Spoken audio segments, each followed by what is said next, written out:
Alhamdulillah dalam keadaan sehat walafiat semua kan? Sehat ya? Alhamdulillah sehat. Kemudian juga berbahagia tidak? Berbahagia? Tidak?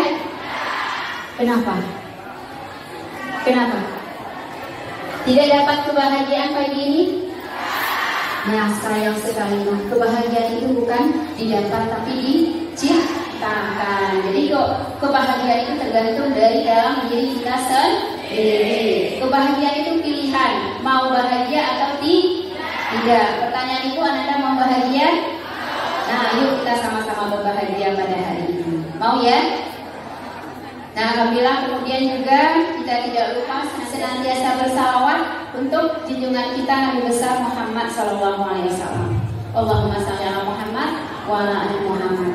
Nah, semoga dengan senantiasa kita bersalawat untuk beliau di yaumil akhir nanti kita mendapat syafaat. Amin amin ya rabbal alamin. Dalam rangka mewujudkan budaya positif di sekolah kita.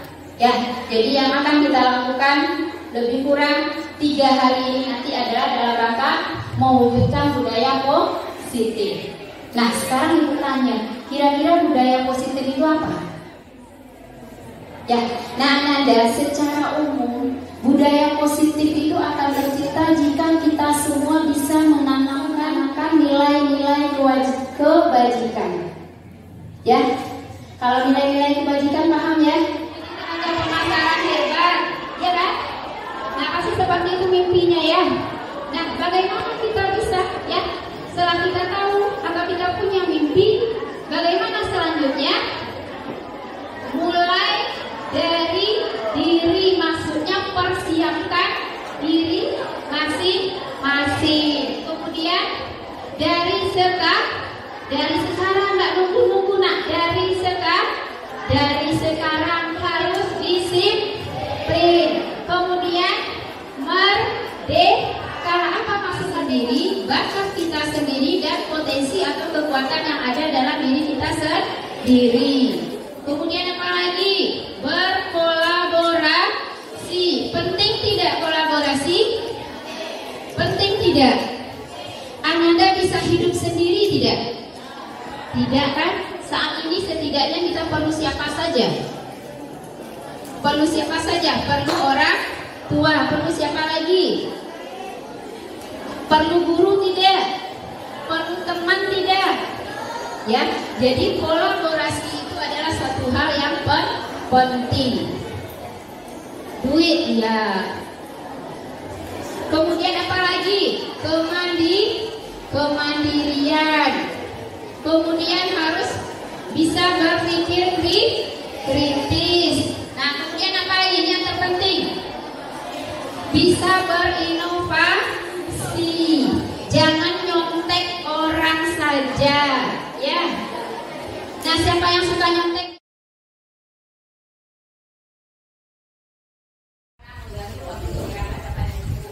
Jadi ini kami sampaikan, kami kan beriman sekolah ini mengikuti program pendidikan guru penggerak. Nah, apa yang kami dapat di pelatihan atau pendidikan guru penggerak itu, kami berkewajiban menyampaikan atau membaginya ke semua guru yang ada di sekolah. Nah, itu namanya adalah penugasan aksi nyata. Nah, untuk momen ini bagaimana kami bisa mengimplementasikan pemahaman yang sudah kami dapatkan pada program pendidikan guru penggerak tersebut. Nah, Bapak Ibu yang kami hormati, saat ini yang ingin kami share kepada Bapak Ibu adalah berkenaan dengan budaya positif. Nah, kalau kita bicara budaya positif, ini erat kaitannya dengan disiplin positif di sekolah kita. Nah, untuk mewujudkan disiplin positif itu, yang terpenting bagi kita terlebih dahulu adalah kita mengenal yang namanya nilai-nilai kebajikan. Ya Bapak Ibu ya. Nah, kalau dulu nilai kebajikan itu di kurikulum 2013 itu kan dikemas dalam bentuk 18 nilai karakter. Nah, kalau saat ini di kurikulum Merdeka itu dibungkus dalam profil pelajar Pancasila. Nah, jadi yang akan kita kembangkan ke anak-anak kita untuk mewujudkan yang kita semua sudah tahu. Nah, sekarang bagaimana trik-trik kita agar budaya positif atau disiplin positif itu terwujud di sekolah kita. Nah, mungkin nanti teman-teman yang PGP yang lain bisa menjelaskan atau berbagi dengan kita. Nah, silakan siapa dulu, Pak Rino atau Bu Mel? Nah, silakan Bu Mel.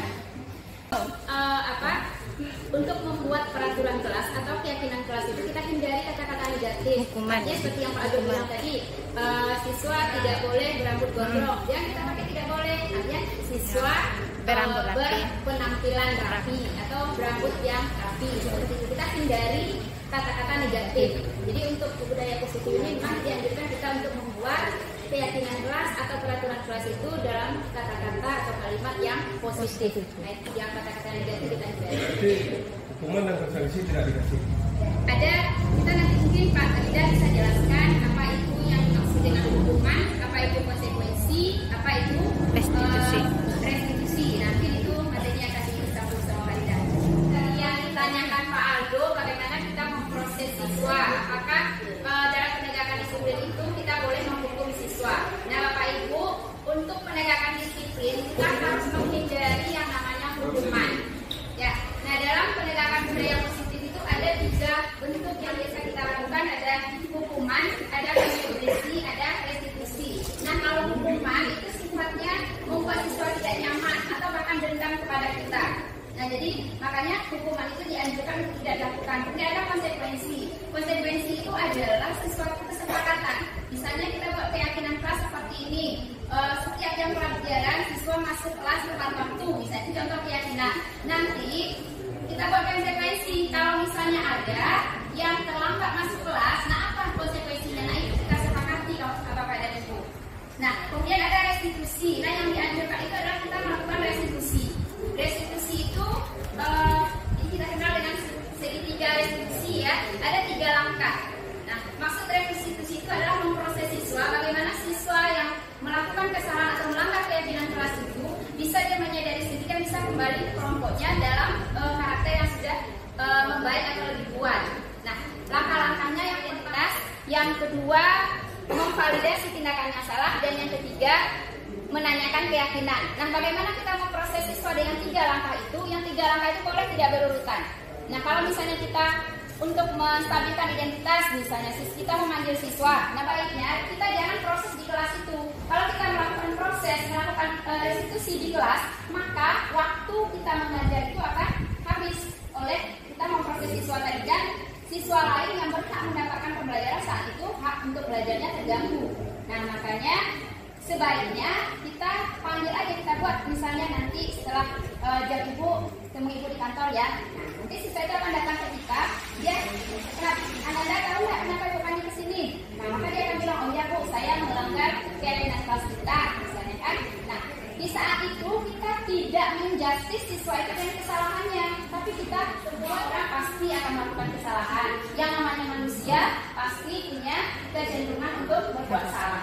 Kemudian bagaimana kita memvalidasi tindakan yang salah, itu hubungannya dengan kebutuhan siswa. Nah, kadang kita tidak memberikan kesempatan kepada siswa untuk memberikan alasan kenapa dia melanggar aturan atau keyakinan kelas tersebut. Jadi kita tanya dulu kepada siswa. Nah, tadi dia sudah menyatakan dia bersalah. Nah, kenapa? Dengan siswa menjelaskan kenapa alasan dia melakukan kesalahan, kemudian kita tanya kembali, keyakinan Anda ingat nggak? Tahu nggak? Maksudnya nggak keyakinan kelas kita? Nah, biasanya kita membuat keyakinan kelas seperti yang Bu Mel sampaikan tadi, kita tempel. Oh ya Bu, keyakinan kelas kita ini. Jadi kita tanya ke siswa, nah menurut Anda bagaimana solusinya agar hal ini tidak terjadi lagi? Jadi bukan kita yang memberikan kepada siswa, Anda melanggar ini, Anda harus seperti ini, tidak. Tapi kita minta datangnya dari siswa itu sendiri, Bapak Ibu. Nah, seperti itu kita melakukan proses terhadap siswa yang melanggar aturan atau keyakinan kelas yang sudah kita sepakati bersama. Nanti bisa dia tambahannya. Terima kasih.